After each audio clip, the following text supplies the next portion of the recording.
جبار، آخر شادی کرنے میں دقت ہی کیا ہے؟ ہم ایک دوسرے کو محبت کرتے ہیں اور اب تو ہمارے گھر والوں کو بھی اس بارے میں معلوم ہے۔ میں نے تو اپنے امی ابو سے بھی اس بارے میں بات کر لی ہے، تو اب کوئی بہانہ نہیں بناؤ۔ اب میری تعلیم بھی مکمل ہو گئی ہے اور تمہیں بھی اچھی جاب مل چکی ہے، تو کیوں نہ اب ہم نکاح کر لیں؟ اب مزید کس بات کی دیری ہے؟ ارے یار توبہ، ابھی ہماری محبت کو دن ہی کتنے ہوئے ہیں کہ تم نے نکاح کی باتیں شروع کر دی۔ ابھی میری نیو جاب ہے، 100 مسئلے ہیں، ابھی مجھے کچھ بننا ہے، زندگی میں آگے بڑھنا ہے، گھر خریدنا ہے، اپنے خواب پورے کرنے ہیں، اور پھر ایک دن وقت دیکھ کر شادی بھی کر لیں گے۔ ابھی تو محبت کی ہے، ابھی تو انجوائے کرنے کے دن ہیں۔ لیکن آخر پرابلم کیا ہے جبار؟ تمہارے کہنے پر ہی میں نے اپنے گھر والوں سے بات کی ہے، انہیں اس شادی کے لیے، اس رشتے کے لیے میں نے فورس کیا ہے، اور اب جب وہ راضی ہیں تو تم روز کوئی نہ کوئی بہانہ بنا کر اس بات کو ٹال دیتے ہو۔ جبار، اس ریلیشن شپ کو کافی ٹائم ہو چکا ہے اور اب میں مزید تم سے دور نہیں رہ سکتی۔ اللہ تعالیٰ نے ہمیں سب کچھ عطا کر دیا ہے، میرے خیال میں اب تمہیں بھی دیر نہیں کرنی چاہیے۔ بس تم آج ہی اپنی امی سے بات کرو اور میرے گھر پرپوزل بھیجو، جتنی جلدی ہم لوگ ایک ہو جائیں بہتر ہے۔ ارے یار توبہ، یہ تم کیسی باتیں لے کر بیٹھ گئی ہو؟ سارا موڈ خراب کر دیا ہے۔ کہا نا اتنی کیا جلدی ہے، ابھی مجھے تھوڑا انجوائے کرنے دو، مجھے کچھ سیٹلمنٹ کرنے دو۔ کیا تم نکاح کی باتیں لے کے بیٹھ جاتی ہو؟ میرے خیال میں ابھی ہمیں ایک دوسرے کو ٹائم دینا چاہیے، ابھی ہمیں مزید انڈرسٹینڈنگ کی ضرورت ہے، شاید ہمیں ایک دوسرے کو وقت دینا چاہیے۔ انڈرسٹینڈنگ؟ کس چیز کی انڈرسٹینڈنگ؟ اور یہ تم کیسی باتیں کر رہے ہو جبار؟ ہم پچھلے 3 سال سے ایک دوسرے کے ساتھ ریلیشن شپ میں ہیں، ہم ایک دوسرے سے محبت کرتے ہیں، ایک دوسرے کو جانتے ہیں، سمجھتے ہیں۔ میرے خیال میں ایک دوسرے کو سمجھنے کے لیے اور جاننے کے لیے اتنا کافی ہے۔ ہم پچھلے 3 سال سے ایک ساتھ ہیں، ایک دوسرے کے بارے میں سب۔ اور یہ آپ کیسی باتیں کر رہے ہیں کہ ضرورت پڑی تو نکاح کر لیں گے؟ اس بات سے آپ کا کیا مطلب ہے؟ ہم ایک دوسرے سے محبت کرتے ہیں اور ہم ایک دوسرے سے نکاح کرنا چاہتے ہیں، اس میں برائی ہی کیا ہے؟ دیکھو توبہ، ابھی میں نکاح کے لیے بالکل ریڈی نہیں ہوں۔ اگر تم میرا انتظار کر سکتی ہو تو کرو، اور اگر تم میرا انتظار نہیں کر سکتی تو پھر تم کہیں اور شادی کر لو۔ اس سے زیادہ میں تم سے کوئی بحث نہیں کرنا چاہتا۔ ابھی میری نیو جاب ہے اور میں اتنی بڑی ذمہ داری نہیں لے سکتا، اور ویسے بھی 3 سال ابھی بہت کم عرصہ ہے، ہمیں ایک دوسرے کو زیادہ ٹائم دینا چاہیے تاکہ ہم ایک دوسرے کو اچھے سے جان سکیں۔ جبار، دیکھیں، میں نے امی اور ابو سے آپ کے رشتے کی بات کر دی ہے، اور بہتر یہی ہے کہ اب آپ بھی گھر جا کر اپنے گھر والوں سے ہمارے بارے میں بات کریں۔ میں مزید اس بارے میں کچھ نہیں سننا چاہتی۔ ہمارے ریلیشن شپ کو 3 سال ہو چکے ہیں اور یہ کوئی معمولی بات نہیں ہے۔ میرے خیال میں ہم اتنی انڈرسٹینڈنگ ہو چکی ہے کہ اب ہمیں نکاح کر لینا چاہیے۔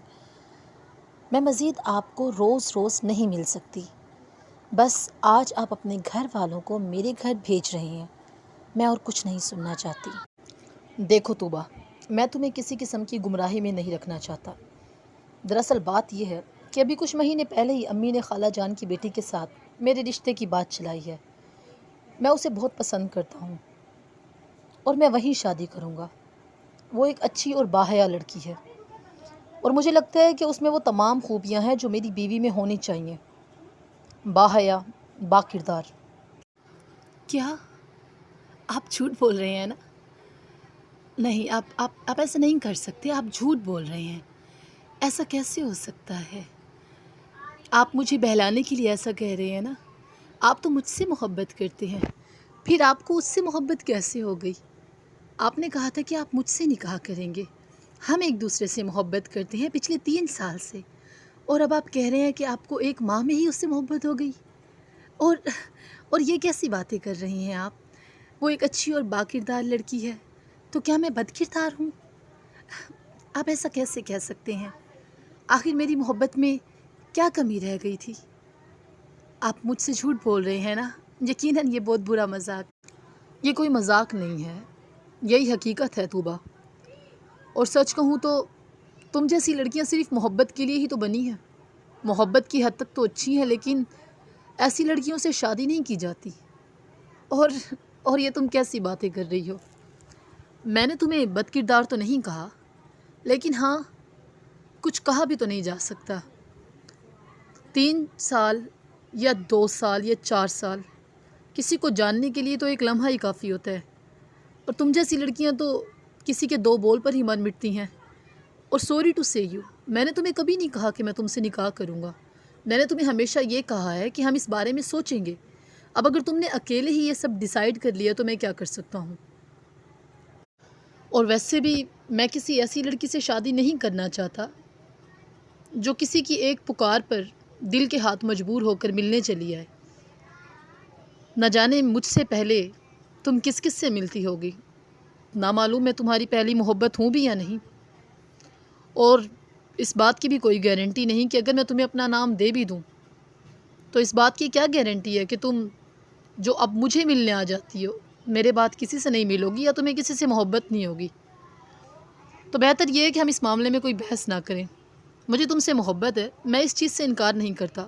تم مجھے اچھی لگتی ہو، لیکن میں تم سے نکاح نہیں کر سکتا. اگر تم میرے ساتھ رہنا چاہتی ہو تو شوق سے رہو، ورنہ مجھے کوئی فرق نہیں پڑتا. یہ تم کیا کہہ رہے ہو؟ تم میرے کردار کی دھجیاں اڑا رہے ہو. تم مجھ پر بد کرداری کی تہمت لگا رہے ہو. میں بالکل ایسی نہیں ہوں. تم اچھے طریقے سے جانتے ہو میں کیسی لڑکی ہوں. میں نے تم سے پہلے کبھی کسی کے بارے میں نہیں سوچا، اور تمہارے بات میں سوچ بھی نہیں سکتی. میری نیت پر شک مت کرو. میں نے اپنے بارے میں اور تمہارے بارے میں کبھی بھی کچھ غلط گمان نہیں کیا. یہ سچ ہے کہ میں نے تمہارے بارے میں بہت حد تک سوچ سمجھ کر فیصلہ لیا ہے، اور اب تو میں اپنے ماں باپ کو بھی اس بارے میں بتا چکی ہوں. اب تو تم میرے ساتھ ایسا مت کرو. تمہیں ہو کیا گیا ہے؟ تم کیسے ایک دم سے اس طرح سے فیصلہ سنا سکتے ہو؟ تمہیں تو مجھ سے بہت محبت تھی. تم تو میرے لیے دیوانے تھے، جینے مرنے کی قسمیں کھاتے تھے. تم مجھ پر ایسے تہمت نہیں لگا سکتے. ہر لڑکی بری نہیں ہوتی، ہر لڑکی بد کردار. میں تم سے بہت محبت کرتی ہوں. میں تمہارے بغیر نہیں رہ سکتی جبار. تم نہیں جانتے میں تمہارے بارے میں کتنی سیریس ہوں. تم میرے ساتھ ایسا نہیں کر سکتے. میں تمہارے بغیر مر جاؤں گی. نہیں، تم کہہ دو کہ تم جھوٹ بول رہے ہو. میں یہ سب نہیں مان سکتی. ارے بس کرو توبہ یار، یہ کیا تم مرنے مارنے کی باتیں لے کے بیٹھ گئی ہو؟ جیسے کوئی کسی کے لیے مر جائے. کوئی کسی کے لیے نہیں مرتا بی بی. کس دنیا میں جی رہی ہو؟ بس کر دو، بس کر دو، اور مزید تماشا کریٹ مت کرو. میں نے کہا نا، مجھے تم میں کوئی انٹرسٹ نہیں.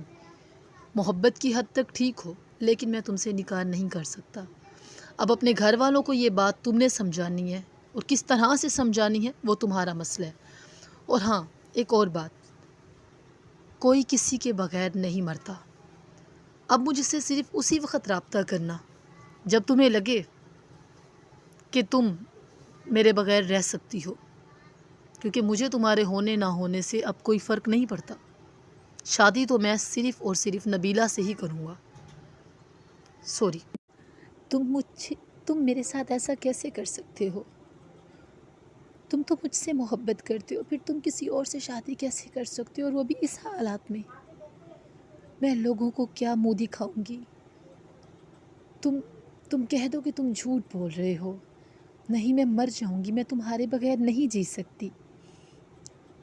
میں صرف تم سے محبت کرتی ہوں. میں بری لڑکی نہیں ہوں. میرا یقین کرو، میں بری لڑکی نہیں ہوں. تم مجھ پر تہمت مت لگاؤ. تم میری بے عزتی نہیں کر سکتے. وہ فون پر بلک بلک کے رو رہی تھی کہ اچانک کال کاٹ دی گئی. نہ جانے دوسری طرف کون تھا، پر جو بھی تھا اس نے 1 سیکنڈ میں جبار کی دنیا اندھیر کر دی تھی. یہ آوازیں اس کی بیٹی کے کمرے سے آ رہی تھیں. اس کا دل بیٹھ سا گیا. اس کا دل چاہا کہ وہ دروازہ کھولے اور اندر جائے اور اپنی بیٹی سے پورے معاملات دریافت کرے، مگر پھر نہ جانے اس کے دل میں کیا خیال آیا کہ وہ واپس الٹے قدموں مڑ گیا اور دفتر چلا گیا. ابھی اسے دفتر پہنچے تقریباً 2 ہی گھنٹے ہوئے تھے کہ اچانک اسے گھر کے نمبر سے کال موصول ہوئی۔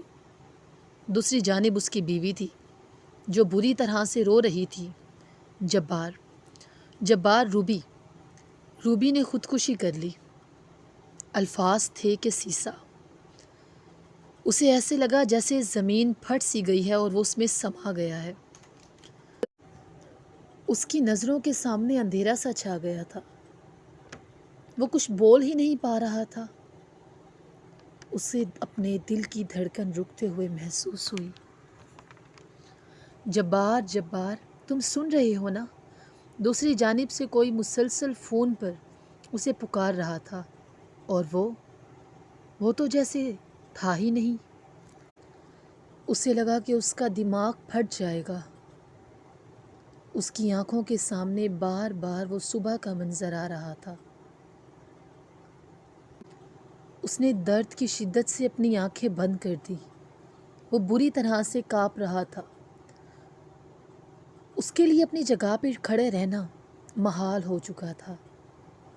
اسے یقین ہی نہیں آ رہا تھا کہ اس کی اکلوتی بیٹی روبی اب اس دنیا میں نہیں رہی۔ وہ بدحواس ہو گیا تھا۔ اس نے سختی سے اپنی آنکھیں بند کر لی۔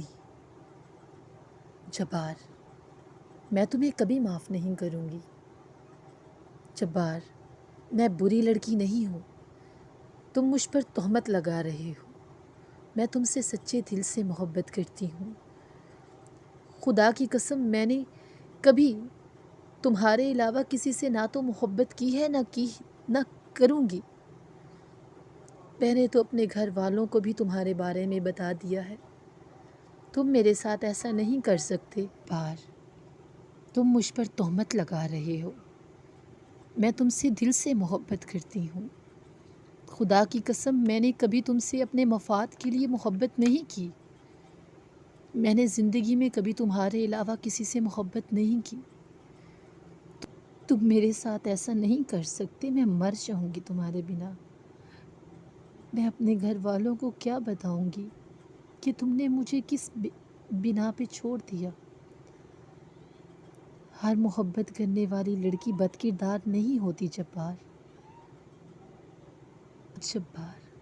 تم ایسا نہیں کر سکتے۔ اور دوسرے پل اسے اپنی بیٹی کا صبح کا منظر بار بار یاد آ رہا تھا۔ علی، تم میرے ساتھ ایسا کیسے کر سکتے ہو؟ میں بد کردار نہیں ہوں۔ ہر محبت کرنے والی لڑکی بد کردار نہیں ہوتی۔ میں اپنے گھر والوں کو کیا منہ دکھاؤں گی؟ میں مر جاؤں گی۔ میں تمہارے بغیر زندہ نہیں رہ سکتی۔ میں کہہ رہی ہوں کہ میں مر جاؤں گی۔ اس نے سختی سے اپنی آنکھیں موند لی۔ وہ چیخنا چاہتا تھا، رونا چاہتا تھا، مگر نہ جانے کیوں اسے لگا جیسے اس کی آنکھیں پتھر کی سی ہو گئی ہیں۔ وہ چیخنا چاہتا تھا، لیکن اسے ایسا لگ رہا تھا جیسے اس کے الفاظ اور اس کی آواز دونوں اس کے منہ میں ہی دب کر رہ گئے ہیں۔ اسے لگا جیسے سب کچھ ختم۔ وہ بالکل بدحواس سا ہو گیا تھا۔ اس کی آنکھوں کے سامنے اندھیرا چھا گیا تھا۔ اسے لگا جیسے اسے اس کی بیٹی کو اس کے ناکردہ گناہوں کی سزا ملی ہے۔ وہ رونا چاہتا تھا، چیخنا چاہتا تھا، اپنی اذیت کو بیان کرنا چاہتا تھا، لیکن اس کی آواز اور اس کے الفاظ اس کا ساتھ ہی نہیں دے رہے تھے۔ توبہ نے تو اسے کبھی کوئی بد دعا دی ہی نہیں تھی، مگر اس کے صبر اور اس کی خاموشی نے آج اس کی دنیا اندھیری کر دی تھی۔ کسی نے کیا خوب کہا ہے، انسان اس دنیا میں جو بھی کرتا ہے اس کا صلہ اسے اسی دنیا میں ہی ادا کرنا پڑتا ہے۔ اچھائی یا برائی جو بھی انسان اس دنیا میں کرتا ہے وہ اسی کے پاس واپس لوٹ کر آتا ہے۔ بد دعا صرف زبان سے نہیں دی جاتی، کسی کی آنکھ سے گرا ایک آنسو بھی بد دعا ہی ہوتا ہے۔